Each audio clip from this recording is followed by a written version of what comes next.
Nananatiling payapa ang bayan ng San Mariano, Isabela ngayong holiday season batay sa tala ng San Mariano Police Station.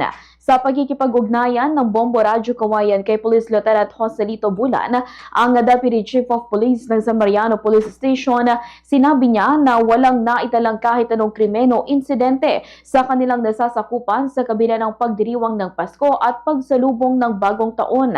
Ang naka-full alert status ang pulisya upang magmatsyag at umantabay sa mga dayuhang bumibisita sa kanilang lugar. Dagdag pa niya, kasabay ng holiday season ay nakamonitor na rin sila sa mga barangay upang matiyak na walang nagbebenta ng paputok sa mga tindahan, at ngayon ay inaasahan naman ang pagtatayo ng fireworks center pagsapit ng ika-30 ng Disyembre. Nagsasagawa naman ng Oplan Tambuli ang hari ng pulisya upang matiyak na lahat ng residente sa lugar ay susunod sa tamang paggamit lamang ng mga regulated na paputok at mga vendor naman ay pwedeng magbenta sa itinalagang bentahan lamang.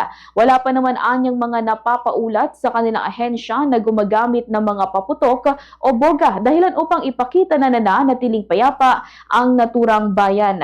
Ganito ang bahagi ng pahayag ni Police Lieutenant Joselito Bulan. Tawag na tambuli para sa tungkol regarding dyan sa mga firecrackers, ma'am.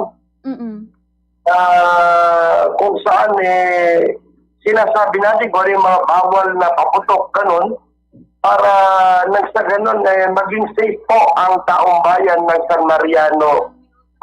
Sa ngayon, ma'am, wala po, ma'am. Wala namang ikukuntsa.